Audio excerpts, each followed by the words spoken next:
Hello everybody, welcome to Civil Step. So in our lecture series of Sthapna, we are discussing the subject of medieval history, जिसमें कि हम 1995 से 2018 तक UPSC prelims में जितने भी क्वेश्चन आए हैं मेडिवल हिस्ट्री से उनको डिस्कस करते हैं। और आज हम अपना सेकंड टॉपिक स्टार्ट करने जा रहे हैं, दैट इज़ दिल्ली सल्तनत 2, जिसमें कि हम खिलजी और तुगलक डायनेस्टी के बारे में डिस्कशन करेंगे।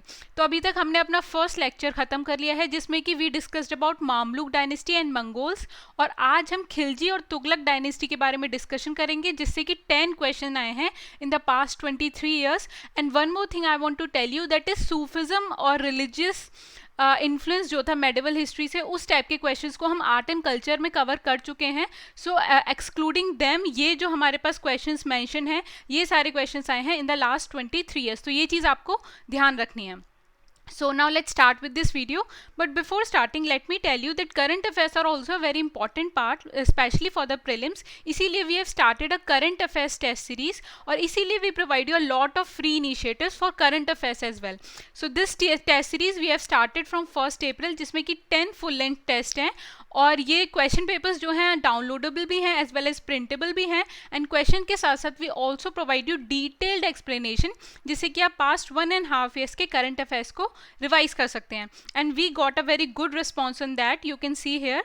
That's why we have started the batch 2 of Abhyas current affairs test series, जिसमें कि 5 फुल लेंथ टेस्ट हैं, और इससे भी आप पास्ट 1.5 ईयर्स के करंट अफेयर्स को रिवाइज कर सकते हैं। सो आप अपनी कन्वीनियंस के अकॉर्डिंग यू कैन चूज कि you want to choose batch 1 और batch 2, and for the more details about the test series you can click on the link given in the description box. So now let's start with this video. So सबसे पहले जो हम discussion करेंगे वो Khilji dynasty के बारे में करेंगे। और जैसा कि मैंने आपको how to prepare medieval history वाली वीडियो में बताया था कि सबसे पहले जब भी आप कोई टॉपिक को स्टार्ट कीजिए तो आपके दिमाग में सबसे पहले उसका टाइम पीरियड क्लियर होना चाहिए कि किस टाइम पीरियड की बात कर रहे हैं हम। जब भी हम किसी पर्टिकुलर डायनेस्टी की बात करते हैं, कोई पर्सनैलिटी की बात करते हैं, और ये जो है इसका और भी ज़्यादा सिग्निफिकेंस जो है वो मेडिवल हिस्ट्री में तो बहुत ज़्यादा है। आप भी जानते हैं कि जो किंग्स डायनेस्टीज़, इनसे रिलेटेड जो क्वेश्चन यूपीएससी पूछती है, those revolved around the time period. तो इसमें आपको टाइम पीरियड की ध्यान देने की बहुत ज़्यादा ज़रूरत है। सो अब हम जानेंगे कि जब खिलजी डायनेस्टी जो है ओरिजिन में आई, जब इन्होंने इंडिया पे रूल करना शुरू किया, उस टाइम पर क्या बैकग्राउंड था, किस तरीके की सर्कमस्टेंसेस थी। तो जब हमने फर्स्ट लेक्चर में मामलुक और मंगोल्स के बारे में पढ़ा था, तो मामलुक डायनेस्टी का बलबन जो था, ही was the last strong ruler of that dynasty, and after he died इन 1286। तो दिल्ली की जो कन्फ्यूजन है वो दिल्ली में बहुत ज़्यादा कन्फ्यूजन हो गई थी कि कौन रूल करेगा कौन नहीं करेगा, क्योंकि जो बलबन के सक्सेसर्स थे they were very weak. Alright, so Balban का जो चूजन सक्सेसर था prince Muhammad, he also died earlier in a battle with the Mongols. ठीक है, मंगोल्स के बारे में भी मैंने आपको बताया था कि he attacked on India during the time of Iltutmish, और फिर बलबन के टाइम पे भी दे अटैक्ड। ऑलराइट, सो इसलिए ग्रैंडसन जो था बलबन का, उसको दिल्ली में इंस्टॉल कर दिया गया, but he was very weak. और ऑल्सो इस टाइम पर जो बहुत सारे नॉन टर्क्स थे, यानी जो मैंने आपको बताया था कि जो मामलुक डायनेस्टी थी वो टर्किश डायनेस्टी थी, लेकिन उस टाइम पर जो बहुत सारे नॉन टर्क्स थे जैसे खिलजीज, उन्होंने भी इंडिया में जो है आना शुरू कर दिया था at the time of Ghurid invasion. इसके बारे में भी मैं आपको फर्स्ट लेक्चर में बताया था। सो यहीं से जो है खिलजीज की शुरुआत होती है इंडिया में। So a group of Khilji nobles led by Jalaluddin Khilji. तो ये आपको ध्यान देना है कि सबसे पहला कौन पर्सनैलिटी थी जिन्होंने खिलजी डायनेस्टी की शुरुआत की। It was Jalaluddin Khilji, who had been the warden of the marches in the northwest and had fought many successful engagement against the Mongols. So he overthrew the incompetent successors of Balban in 1290. So 1290 से Khilji dynasty की शुरुआत हुई, and Khilji did not excluded the Turks from high offices, but the rise of the Khiljis to power ended the Turkish monopoly of high offices. तो ये चीज़ हमें ध्यान रखनी है कि जो खिलजीज थे उन्होंने टर्क्स को हाई ऑफिसेस से नहीं हटाया था, लेकिन जो टर्किश मोनोपोली थी वो ख़त्म हो गई थी खिलजीज के आने से, and they were non Turks. ये चीज़ हमें ध्यान रखनी है, क्योंकि क्वेश्चन जो है ऐसे भी आ सकता है कि टर्किश इन्वेजन्स या फिर टर्किश डायनेस्टीज़ कौन कौन सी थी। सो खिलजीज वर नॉन टर्क्स, ये हमें ध्यान देना है। सो अब हम जानेंगे कि जो फर्स्ट फाउंडर थे खिलजी डायनेस्टी के, that was Jalaluddin Khilji. So he ruled only for a period of 6 years, and he was the first ruler of Delhi Sultanate who put forward the view that state should be governed by the one who have support of the large majority in India. तो ये वाला जो statement है इसको आप ढंग से कब समझ पाएंगे, जब आपको ध्यान होगा कि मैंने फर्स्ट लेक्चर में आपको बताया था कि जो रूलर होता था और जो उसके नोबल्स थे उनके बीच जो है कॉन्फ्लिक्ट बहुत टाइम से चला आ रहा था। अगर हम पीछे जाके देखें, जब से स्लेव डायनेस्टी की शुरुआत हुई थी तभी से ही जो नोबल्स और रूलर है उसके बीच कन्फ्लिक्ट चला आ रहा था। तो जलालुद्दीन खिलजी ने इस चीज़ को जो है बहुत ध्यान से एनालाइज किया और तब वो एक रिजल्ट पे आया। उन्होंने कहा कि स्टेट जो है वो गवर्न करेगा जिसके पास लार्ज मेजॉरिटी का सपोर्ट है। Since the majority of the people in India were the Hindus, तो इसलिए उसने ये व्यू दिया कि जो इंडिया में जो भी रूल करेगा, जो भी स्टेट है, that could not be a truly Islamic state. तो ये वाला जो थिंकिंग है, ये वाली जो स्टेटमेंट है, ये बहुत ही फ्रेश थिंकिंग थी अगर हम उस टाइम के अकॉर्डिंग देखें तो, क्योंकि उस टाइम पर जो है टर्क्स आ रहे थे तो उनके ऊपर जो है बहुत ज़्यादा इस्लामिक इन्फ्लुएंस था। और पहली बार जो है जलालुद्दीन खिलजी ने ये बताया कि अगर इंडिया में रूल करना है किसी को तो मेजॉरिटी हमें चाहिए और इसीलिए ट्रूली इस्लामिक स्टेट वो नहीं हो सकता। तो यहाँ से हमें ये भी पता चलता है कि जो खिलजी डायनेस्टी थी उसमें ट्रूली इस्लामिक स्टेट नहीं था। Also he tried to gain the goodwill of the nobility by a policy of tolerance and avoiding harsh punishments. तो ये भी इम्पॉर्टेंट पॉइंट है, हमें ध्यान रखना है। उसके बाद जैसा कि मैंने आपको बताया, Jalaluddin Khilji only rule for 6 years। उसके बाद Alauddin Khilji came, so he came to the throne by murdering his uncle and father in law Jalaluddin Khilji. इसके बारे में आपको पता भी होगा, जो पद्मावत मूवी है उसके बारे में, इन्हीं के बारे में डिस्कशन है। एक सीन भी है प्रॉपर जहाँ पे Alauddin Khilji murder his uncle and father in law Jalaluddin Khilji. So Alauddin Khilji जो है, he was a very strong and sharp ruler. He won over most of his nobles and soldiers to his side by lavish use of gold. तो उस time पर nobles पर win करना बहुत ज़्यादा important feature बन गया था अगर कोई भी रूलर जो है रूल करना चाहता है, क्योंकि उससे पहले जो अगर हम हिस्ट्री देखें पिछले 50 years की, तो नोबल्स की वजह से ही बहुत ही ज़्यादा कन्फ्यूजन हो जाता था किसी भी डायनेस्टी में, बिकॉज नोबल्स और किंग के बीच ही कन्फ्लिक्ट चलता रहता था। तो अगर पीस चाहिए, अगर स्टेबल किंगडम स्टैब्लिश करनी है, तो this was the most important thing at that time and that's what Alauddin Khilji adopted. And to overawe his opponents, he adopted a methods of utmost severity and ruthlessness, and he resorted to a wholesome massacre of the Mongols.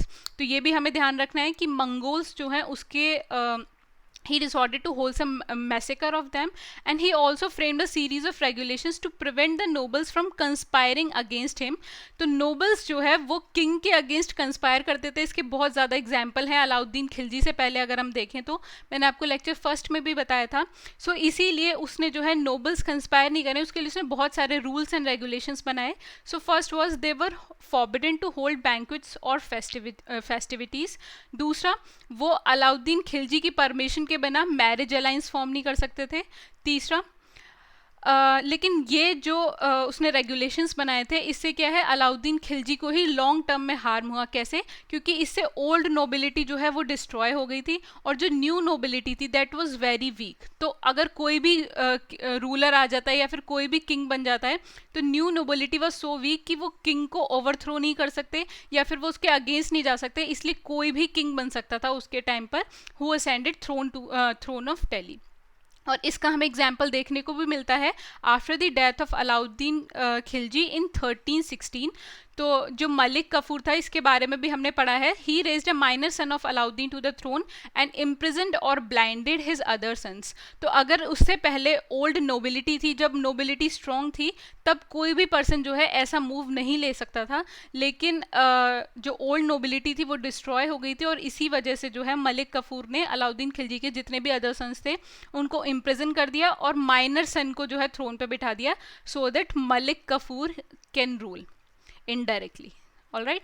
सो उसके बाद जब मलिक कफूर ने ऐसा किया तो he was killed by the palace guards and a Hindu convert Khusro ascended the throne. ये हमें ध्यान रखना है। उसके बाद In 1320, a group of officers led by Ghiyasuddin Tughlaq raised the banner of revolt because जो थ्रोन पर रूलर था he was very weak, तो इसलिए घियासुद्दीन तुगलक ने जो है अपॉर्चुनिटी देखकर he raised the revolt and a hard fought battle outside the capital. Khusro was defeated who was the king at that time and he was killed. और यहीं से ही जो है फिर तुगलक डायनेस्टी की शुरुआत होती है. तो ये हमें पता होना चाहिए कि तुगलक डायनेस्टी की जो है किस सर्कमस्टेंस में शुरुआत हुई. सो यहाँ से वो हमें क्लियर होता है.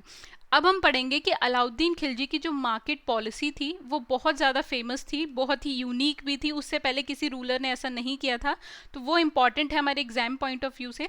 सो फर्स्ट क्या इम्पॉर्टेंट किया, he fix the cost of all commodities.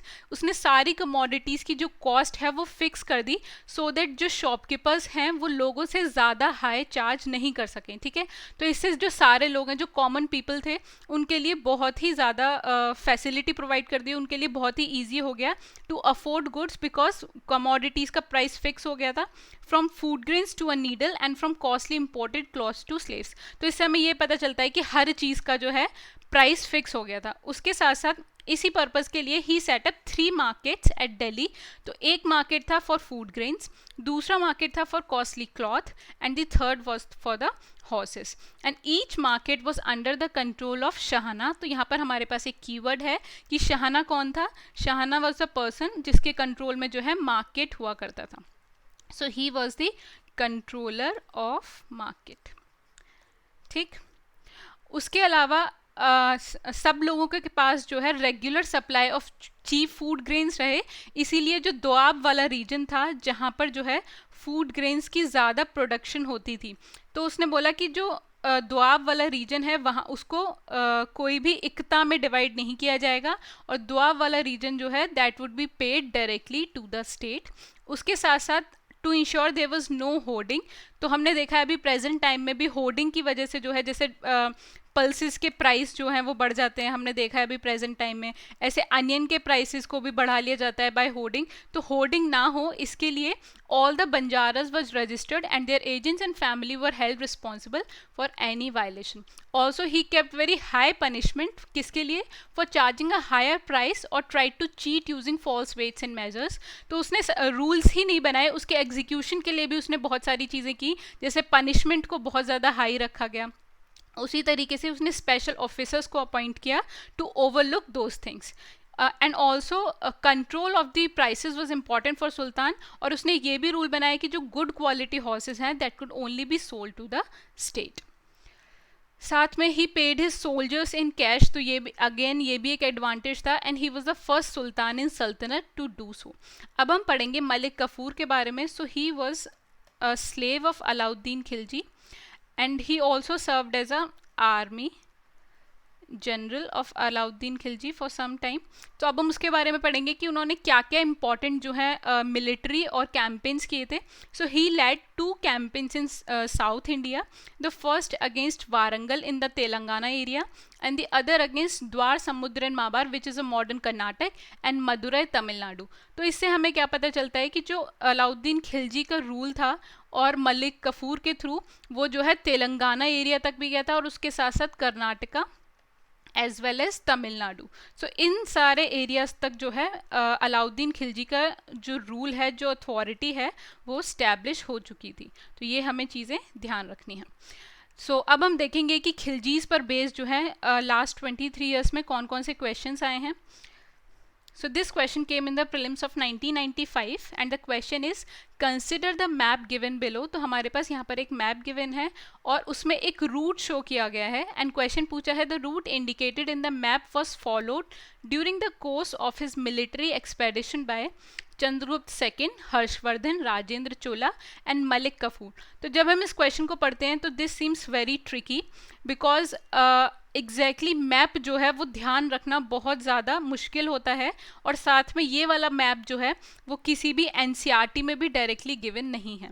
तो ये वाला क्वेश्चन जो है हमें ट्रिक से सॉल्व करना है. तो अगर मैंने आपको चंद्रगुप्त सेकेंड, हर्षवर्धन और राजेंद्र चोला इन तीनों के बारे में एंशिएंट हिस्ट्री में पढ़ाया था और वहीं पर मैंने आपको बताया था कि चंद्रगुप्त सेकेंड जो है उसका भी डेक्कन में इस्टेब्लिशमेंट नहीं हुआ था. ठीक है। हर्षवर्धन जो है उसको भी नर्मदा रिवर पर रोक लिया गया था। By which ruler? ये आप मेरे को कमेंट सेक्शन में आंसर करके बताइए कि हर्षवर्धन को जो है नर्मदा रिवर पर किस रूलर ने स्टॉप कर दिया था। ये मैं आपको ऑलरेडी बता चुकी हूँ। उसके साथ साथ राजेंद्र चोला जो है उसका जो चोला किंगडम थी that was in the south, लेकिन उनका रूल जो है वो नॉर्थ में भी गया था, लेकिन टिल कन्नौज। लेकिन यहाँ पर जो हम मैप में देख रहे हैं यहाँ पे जो है दिल्ली तक रूल स्टैब्लिशमेंट है। तो दिल्ली तक जो है चोला, राजेंद्र चोला ने इन्वेजन नहीं किया था, कॉन्कर नहीं किया था उस एरिया को। सो राजेंद्र चोला भी हमारा आंसर नहीं हो सकता। सो ए भी नहीं हो सकता, बी भी नहीं हो सकता, सी भी नहीं हो सकता। That's why our answer is D, that is Malik Kafur. तो इसके बारे में मैंने अभी आपको बताया भी था कि Malik Kafur led 2 campaigns to the south, यानी तेलंगाना वाले एरिया में भी ही लाइड कैंपेन, उसके बाद Karnataka as well as Tamil Nadu. तो इन सारे एरियाज में, और दिल्ली में तो दिल्ली सल्तनत की कैपिटल ही थी। तो इस तरीके से मलिक कफूर का रूट था। तो अगर हम ध्यान से एनसीईआरटी को पढ़ें या फिर जो मैंने आपको लेक्चर में बताया है तो भी आप इस क्वेश्चन को इजीली सॉल्व कर सकते हैं। So guys this was the only question जो कि खिलजी डायनेस्टी से रिलेटेड पूछा गया है इन द पास्ट 23 ईयर्स। अब हम देखेंगे तुगलक डायनेस्टी के बारे में। सो अगेन तुगलक डायनेस्टी का हम टाइम पीरियड सबसे पहले नोट करेंगे विच इज़ फ्रॉम 1320 टू 1412। तो हमें ध्यान रखना है कि जो खिलजी डायनेस्टी थी दैट एंडेड इन 1320, और वहीं से ही जो है तुगलक्स का रूल स्टार्ट हुआ। So Ghiyasuddin Tughlaq established a new dynasty which rule till 1412। तो मैंने आपको बताया था कि किस तरीके से जो है घियासुद्दीन तुगलक ने अपना रूल स्टैब्लिश किया था। And Tughlaqs provided 3 competent rulers. First was Ghiyasuddin Tughlaq, who was the founder of Tughlaq dynasty. Then his son Muhammad bin Tughlaq, जो सबसे फेमस रूलर है तुगलक डायनेस्टी का, and his nephew Firoz Shah Tughlaq. ठीक, तो first of these sultans ruled over an empire which comprised almost the entire country. और इससे पहला वाला जो स्टेटमेंट था वहाँ पर आपको ध्यान देने की ज़रूरत है कि Firoz Shah Tughlaq was nephew of Ghiyasuddin and not Mohammad bin Tughlaq. So Mohammad bin Tughlaq and Firoz Shah Tughlaq they both were cousins, क्योंकि यहाँ पर आप कंफ्यूज हो सकते हैं। ठीक है। So after the death of Firoz the Delhi sultanate disintegrated and north India was divided into a series of smaller states. And although the Tughlaqs continued to rule till 1412, the invasion of Delhi by Timur in 1398। तो जैसा कि मैंने आपको बताया था कि Mongols जो हैं वो पूरी तरीके से डिस्ट्रॉय हो गए थे आफ्टर दी बलबन, लेकिन उसके बाद and after the death of Changez Khan, और उनका जो फेमस रूलर था दावा खान, उसके बारे में मैंने आपको फर्स्ट लेक्चर में पढ़ाया था। लेकिन अगेन मंगोल्स जो हैं वो फिर से उन्होंने फिर से अपनी अथॉरिटी जो है रीगेन की, that was under the Timur. So Timur came in India during the time of Tughlaqs, और वहाँ से जो है तुगलक एम्पायर का एंड शुरू हुआ था।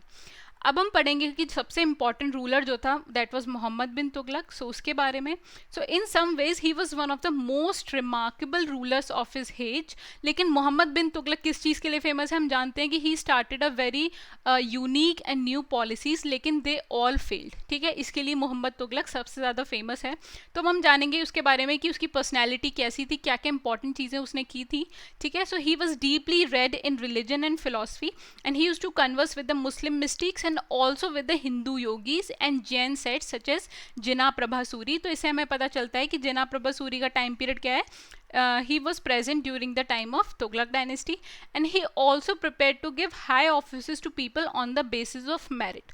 यानी मोहम्मद बिन तुगलक की जो थिंकिंग थी that was too modern for his time। he used to believe that high office जो है वो मेरिट के बेस पे मिलने चाहिए और ना कि वो नोबल फैमिली से बिलोंग करते हैं या नहीं, इस चीज़ के रिस्पेक्टिव होके मेरिट के बेस पे जो है हाई ऑफिस को अपॉइंट करना चाहिए। साथ में द मोस्ट कंट्रोवर्शियल स्टेप जो है वो क्या किया, he transferred his capital from Delhi to Devgir which was renamed as Daulatabad. तो ये स्टेप उसने क्यों लिया? बिकॉज दिल्ली जो है that is in north India, तो दिल्ली से जो है साउथ का रूल करना जो है बहुत ज़्यादा मुश्किल हो रहा था, और इसी वजह से उसने सोचा कि अगर देवगीर में मैं अपनी कैपिटल स्टैब्लिश कर लेता हूँ तो साउथ को जो है वहाँ से रूल करना बहुत ज़्यादा ईजी हो जाएगा। लेकिन सून ही फाउंड कि जैसे वो दिल्ली से साउथ को कंट्रोल नहीं कर सकता, उसी तरीके से वो दौलताबाद से नॉर्थ को कंट्रोल नहीं कर सकता, because when he shifted his capital to Daulatabad तो जो दिल्ली वाला एरिया है वहाँ पर बहुत ज़्यादा रिबेलियंस हो गए थे, और लोग जो है they were over throwing the authority of Mohammad bin Tughlaq. So ये वाला जो उसका प्लान था to shift his capital, it miserably failed. Then another step which he took at this time was the introduction of the token currency. तो इस time पर क्या था 14 सेंचुरी में कि जो गोल्ड और सिल्वर था उसकी बहुत ज़्यादा लिमिटेशन थी, प्रॉब्लम थी, वो बहुत ज़्यादा क्वांटिटी में अवेलेबल नहीं था. सो इसी प्रॉब्लम को सॉल्व करने के लिए he introduced token currency and he decided to introduce a bronze coin which was to have the same value as the silver tanka. लेकिन ये जो कंसेप्ट है वो इंडिया के लिए बहुत ज़्यादा न्यू था, इसलिए जो ट्रेडर्स थे, कॉमन मैन थे, वो इसको अडॉप्ट नहीं कर पाए. इसलिए ये वाली जो टोकन, जो ब्रॉन्ज कॉइन थे, लोग उसको एक्सेप्ट ही नहीं करते थे एंड दैट्स वाई उसको अगेन फिर से ब्रॉन्ज कॉइन को सिल्वर टंका. तो जो सिल्वर कॉइन होते थे उनको टंका बोला जाता था एंड जो गोल्ड कॉइन्स होते थे उनको दिनार्स बोला जाता था. सो अगेन उसको ये वाला काम करना पड़ा.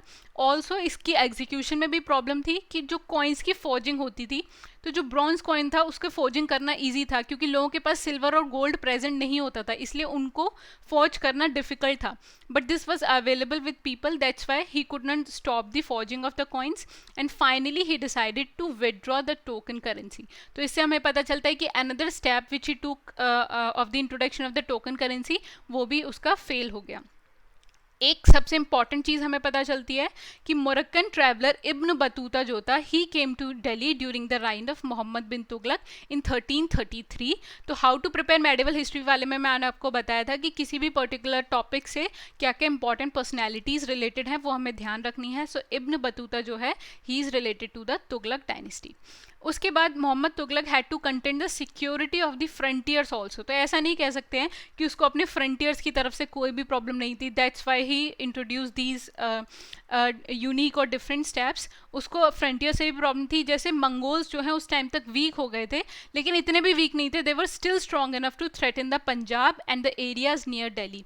लेकिन मोहम्मद बिन तुगलक जो है, he didn't only defeated the Mongols in a battle near the Jhelum but also occupied Kalanor and for some time his power extended up to Peshawar beyond the Indus. तो ये चीज़ हमें ध्यान रखनी है कि Tughlaq won over the Mughals and after coming back from Deogir जो कि उसकी साउथ वाली कैपिटल थी, he also recruited a large army in order to occupy Ghazni and Afghanistan. तो ये वाला जो स्टेप है इसको भी क्रिटिसाइज किया जाता है कि गजनी और अफगानिस्तान को ऑक्यूपाई करने के लिए उसने बहुत ही लार्ज आर्मी को रिक्रूट किया था, जिससे कि जो कॉमन प्रॉब्लम्स थी लोगों की, एडमिनिस्ट्रेशन की प्रॉब्लम, इकोनॉमिक प्रॉब्लम, इससे उसका ध्यान हट गया था. लेकिन अगर हम देखें तो गजनी और अफगानिस्तान को वो इसलिए ऑक्यूपाई करना चाहता था सो दैट एक तो उसका एम्पायर बड़ा हो जाए और फ्रंटियर की जो फ्रंटियर्स पे जो उसको डर रहता था फ्रॉम मंगोल्स, तो वो वाला डर ख़त्म हो जाए और एम्पायर जो है गजनी और अफगानिस्तान तक स्टैब्लिश हो जाए, जो कि नेचुरल बाउंड्री थी इंडिया की, इंडियन सब कॉन्टिनेंट की उस टाइम पर. Also he undertook a number of measures to improve agriculture. Right at the beginning of Mohammad Tughlaq reign there was a serious peasant rebellion in the Gangetic Doab. उसके साथ a severe famine also came and the area for half a dozen years made the situation even worse. तो इस time पर जो है बहुत many people were killed due to famine or the peasant rebellion. और इसी टाइम पर he left the Delhi for 2.5 years and lived in a camp called Swargdwari which is 100 miles from Delhi. तो ये हमें important चीज़ ध्यान रखनी है. And after returning to Delhi he launched a scheme to extend and improve cultivation in the Doab.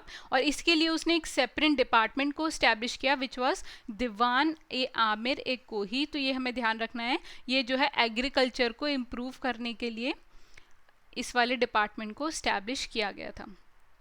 उसके बाद बस this scheme also failed largely because उसने जो एग्जीक्यूशन के लिए जो पीपल चूज़ किए थे they were prove to be inexperienced and dishonest. तो again this was the third policy of Mohammad bin Tughlaq which failed. So finally Mohammad bin Tughlaq died in 1351 और उसकी डेथ पे जो बदाऊनी थे he was the historian. So he made the comment that king was freed from his people and the people from his king and he was succeeded by his cousin Firoz Shah Tughlaq. तो ये मैं आपसे पूछना चाहती हूँ कि अभी तक हमने मोहम्मद बिन तुगलक के बारे में जो भी पढ़ा है, तो ऐसा स्टेटमेंट जो है बदाऊनी ने क्यों मेक किया अबाउट मोहम्मद बिन तुगलक, इसका आंसर आप मेरे को कमेंट बॉक्स में दीजिए कि आपके हिसाब से क्या लगता है आपको ऐसा स्टेटमेंट बदाऊनी ने क्यों दिया. उसके बाद next ruler was Firoz Shah Tughlaq, जिसका टाइम पीरियड है 1351 से 1388 तक. सो जैसे ही एक्सीडेड और जैसे ही succeeded the Mohammad bin Tughlaq, he was face with the problem of preventing the imminent breakup of the Delhi sultanate. तो उस टाइम पर क्या है, दिल्ली सल्तनत का जो है ब्रेकअप शुरू हो गया था. And he adopted a policy of trying to appease the nobles, the army, the theologians and asserted authority over only those areas which could be easily administered from the centre. तो अगर हम देखें कि दिल्ली सल्तनत का उस टाइम पर break क्यों शुरू हो गया था, बिकॉज अगेन वही वाली प्रॉब्लम जो बहुत टाइम से चली आ रही थी कि किंग और नोबल्स के बीच जो है कॉन्फ्लिक्ट था, और इसी वजह से बहुत सारे रिबेलियंस हो गए थे उस टाइम पर. तो इसलिए फिरोज शाह तुगलक ने क्या पॉलिसी अडॉप्ट की कि उसने नोबल्स को अपीज करना शुरू किया, आर्मी को भी, थियोलॉजियंस को भी, और साथ में उसने उन एरियाज पे सिर्फ अथॉरिटी इस्टेब्लिश की जो कि इजीली था एडमिनिस्टर करना. उसने अपने एम्पायर को जो है बहुत ज़्यादा एक्सटेंड करने की कोशिश नहीं की. इसलिए he made no attempt to reassert his authority over south India and the Deccan. And he was no means a distinguish military leader. तो हम देख सकते हैं कि फिरोज शाह तुगलक की जो रेन थी, जो उसका टाइम पीरियड था, that was a period of peace and of quiet development. ठीक है. उसके साथ साथ ही also extended the principle of heredity to the iqta as well as to the army. तो इससे पहले जो एम्पायर था that was divided into iqtas, और इक्ता का जो हेड होता था उसको इक्तादार बोला जाता था, लेकिन उसकी जो पोस्ट थी वो हेरिडिटरी नहीं थी, यानी जो कॉम्पिटेंट पर्सन होता था उसी को ही इस्टेब्लिश किया जाता था एज ए इक्तादार. लेकिन फिरोज शाह तुगलक ने जो है इक्तादार की पॉलिसी को जो है इक्तादार की जो पोजीशन है उसको हेरिडिटरी बना दिया, एज वेल एज जो आर्मी की जो पोजीशन थी उसको भी हेरिडिटरी बना दिया. और जैसा कि मैंने आपको बताया था कि थियोलॉजियंस और नोबल्स को अपीज करने के लिए ही टुक वेरियस स्टेप्स. कैसे? एक तो वो ये प्रोक्लेम करना चाहता था that he was a true Muslim king. ठीक है. So he try to ban practices which the theologians considered un Islamic. तो इससे पहले मैंने आपको बताया था कि इससे पहले जो रूलर्स थे उन्होंने बहुत सारी प्रैक्टिसेस को स्टार्ट किया था जिसको कि थियोलॉजियंस अन इस्लामिक मानते थे. जैसा कि मैंने आपको बताया था कि बलबन ने पाइबोस की सेरेमनी को शुरू किया which was considered un Islamic by the theologians. तो उन सारी प्रैक्टिसेस को जो है बैन कर दिया फिरोज शाह तुगलक ने. And jizya became a separate during his time. तो जिजिया वॉज अ टैक्स जो कि नॉन मुस्लिम्स को देना पड़ता था. सो इस टैक्स को भी जो है उसने सेपरेट बना दिया. इससे पहले this tax was included in land revenue, लेकिन जो है इस्लामिज्म को और ज़्यादा प्रमोट करने के लिए इस टैक्स को सेपरेट बना दिया गया during his time. And he was the first ruler who took steps to have Hindu religious work translated from Sanskrit into Persian. तो ताकि हिंदू आइडियाज़ और प्रैक्टिसेस को बेटर अंडरस्टैंड किया जा सके, इसलिए he took this step. And he also banned inhuman punishment. तो अगर हम ऑल ओवर देखें तो फिरोज शाह तुगलक का जो रूल था दैट वाज वेरी पीसफुल, और साथ में कोई भी पनिशमेंट्स वगैरह भी जो उनकी हार्शनेस थी उसको भी he reduced. And he was keenly interested in the economic improvements of the country. यानी इससे पहले जो रूलर्स थे वो मिलिट्री जो फ्रंट्स थे उन पर वो बहुत ज़्यादा एडवांसेस करते थे, लेकिन फिरोज शाह तुगलक जो है उसने मिलिट्री को छोड़ के और सारे जो एस्पेक्ट्स थे उन पर एडवांस करने की कोशिश की. जैसे इकोनॉमिक कंडीशन को इम्प्रूव किया, साथ में जो सोसाइटी में पीस था, स्टेबिलिटी थी, उसको इंक्रीज़ किया. तो इस तरीके का अगर हम ऑल ओवर देखें तो फिरोज शाह तुगलक का रूल था. And for he set up a large department of public works also, and he repaired and dug a number of canals. तो ये इंपॉर्टेंट फैक्ट है, आपको ध्यान रखना है. And the longest canal was about 200 kilometres which took off from the river Sutlej to Hansi. Again important fact है.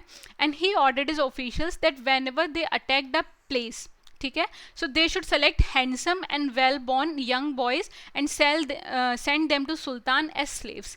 तो slaves जो है वो बहुत ज़्यादा गैदर कर लिए थे. Around 1,80,000 slaves were gathered by Firoz Shah Tughlaq, और उसके लिए उसने एक सेपरेट स्लेवरी डिपार्टमेंट भी बनाया था जिसको दीवान ए बंदगानी या बंदगान के नाम से जाना जाता है. तो ये आपको ध्यान रखना है, ये आपके पास कीवर्ड है. So this was set up by Firoz Shah Tughlaq and he died in 1388. और उसके बाद जो फिरोज शाह तुगलक के जो सक्सेसर्स थे दे वर वेरी वीक.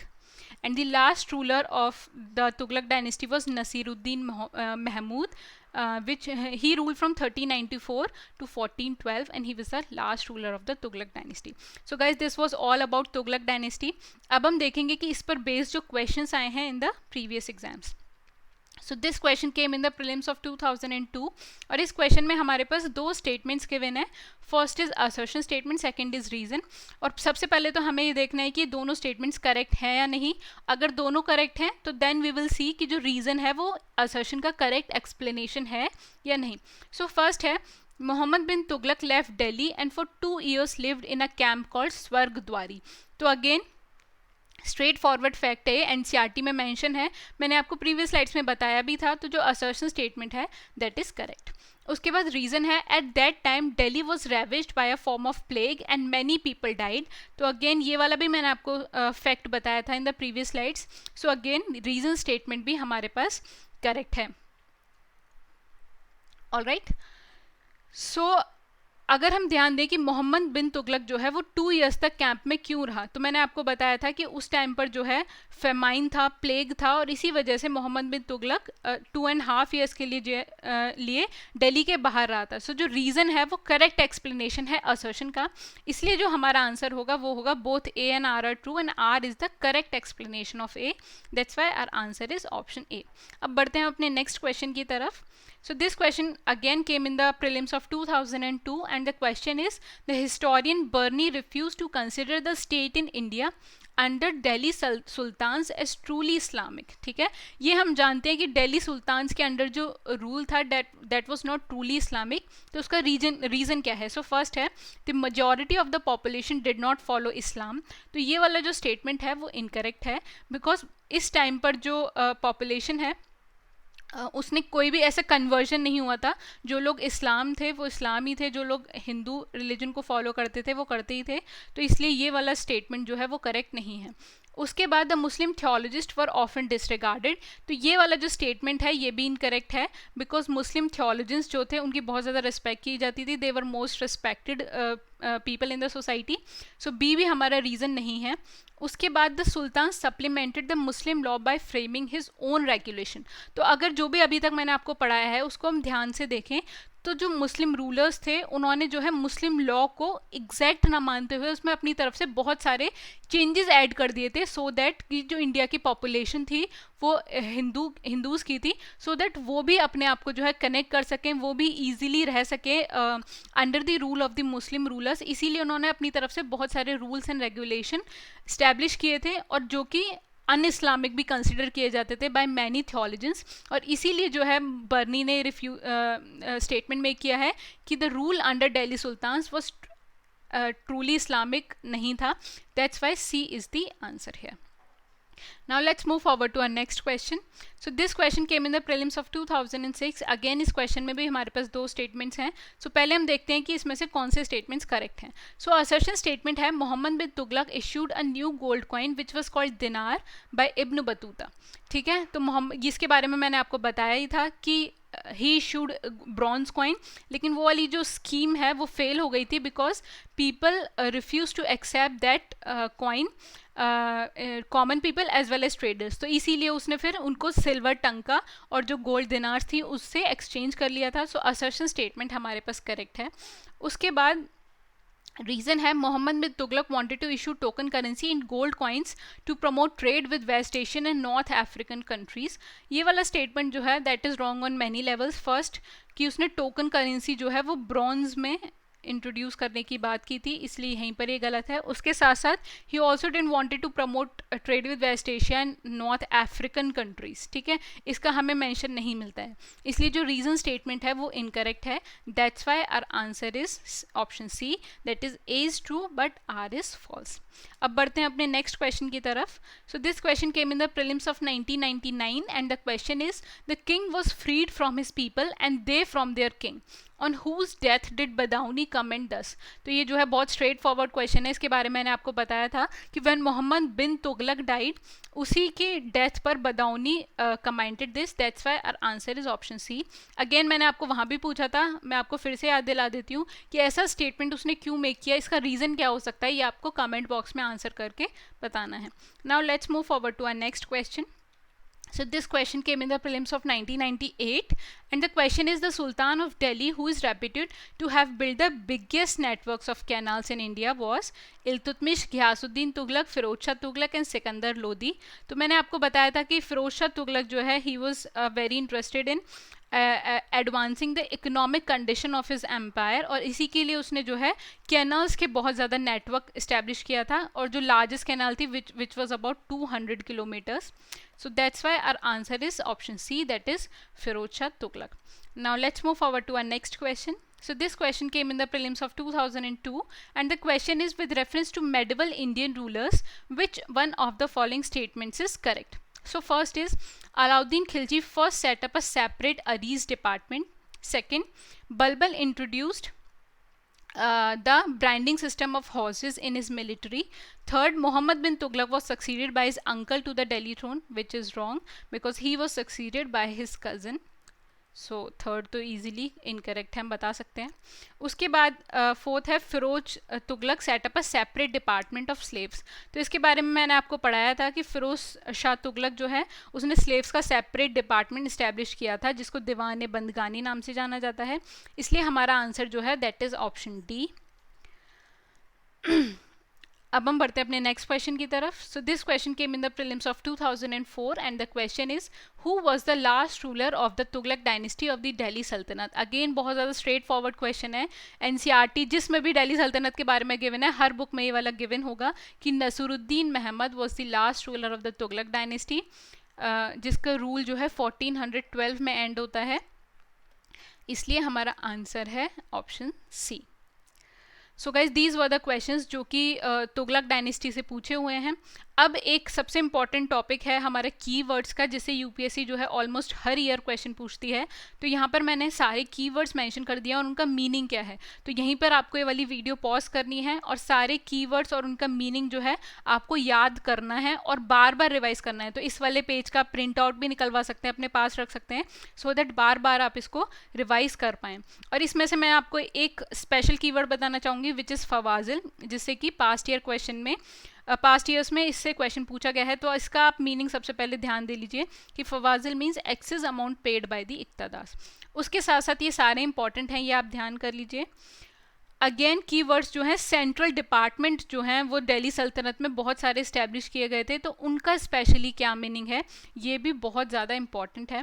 तो यहाँ मैंने आपको अलग से कंपाइल करके दे दिए हैं. तो यहीं पर आपको ये स्टॉप करना है और देखना है कि किस सेंट्रल डिपार्टमेंट का नाम क्या दिया गया था और उसका फंक्शन क्या था. अब हम देखेंगे कि कीवर्ड्स पर बेस्ड क्वेश्चन जो पूछे गए हैं in the previous years. So this question was asked in the prelims of 1998, and the question is, फवाजिल in the Sultanate period means. ठीक है, ये मैंने अभी आपको बताया भी था. Extra payment made to the nobles, revenue assigned in lieu of salary, excess amount paid to the exchequer by the iqtadars, and fourth is illegal exactions extracted from the peasants. So fawazil means excess amount paid to the exchequer by the iqtadars. That's why our answer is option C. Again बहुत ज़्यादा straight forward question है, अगर आपने पढ़ा है आप easily solve कर सकते हैं. The next question is, this question came in the prelims of 2001, और इस question में हमारे पास pairs given है and we have to tell that which of them is correctly matched. Correctly matched और इनकरेक्टली मैच्ड, इस पर आपको ध्यान देना है क्योंकि कई क्वेश्चन में इनकरेक्टली मैच्ड पेयर भी पूछा जाता है, बट इस क्वेश्चन में we have been asked the correctly matched pair. So first is Diwan Bandagani Tughlaq, second Diwan Mustakhraj Balban. So Diwan Mustakhraj का जो डिपार्टमेंट है that was started by Alauddin Khilji. So इसलिए ये वाला जो पेयर है वो इनकरेक्ट है. उसके बाद है दीवान ए कोही. तो मैंने आपको बताया था कि it was started by Mohammad bin Tughlaq. ठीक है, it was the department of agriculture को इम्प्रूव करने के लिए जो सेटअप किया था. तो ये वाला भी हमारा गलत है. देन नेक्स्ट है Diwan e Arz. So this department is related to Balban and non Mohammad bin Tughlaq. That's why ये भी हमारा इनकरेक्ट है. सो हमारे करेक्ट पेयर कौन सा है, Diwan Bandagani which is department of slaves. मैंने बार बार बताया इसके बारे में आपको इस वीडियो में, and that was started by Firoz Shah Tughlaq. इसलिए ये वाला हमारा पेयर जो है that is correct. That's why our answer is option A. So guys that was all about it, and जितने भी की वर्ड्स हैं वहाँ पर आपको स्टॉप करके वो सारे इंपॉर्टेंट है, आपको ध्यान देना है. And these were the questions that were asked from the Delhi sultanate part 2 which is Khilji dynasty and the Tughlaq dynasty. And I hope कि हमारी वीडियोज़ आपको आपकी प्रिपरेशन में हेल्प कर रही होंगी. And for more such videos you can subscribe to our YouTube channel as well as Telegram channel. And अगर आपको कोई क्वेरी है तो you can mail us at hello@civilstep.com. Thank you so much guys. इससे अगला जो लेक्चर होगा उसमें हम विजयनगर और बहमनी किंगडम के बारे में डिस्कस करेंगे. तो आप उसके बारे में थोड़ा सा पढ़ लीजिए सो दैट जब मैं यहाँ पर क्वेश्चन कर रहा हूँ तो आप उनको ईजिली सॉल्व कर पाएँ. आपको जो मैं आपको बताऊँगी उसके बारे में वो भी आपको बेटर समझ में आएगा. All right, till then good luck for your studies. Bye bye.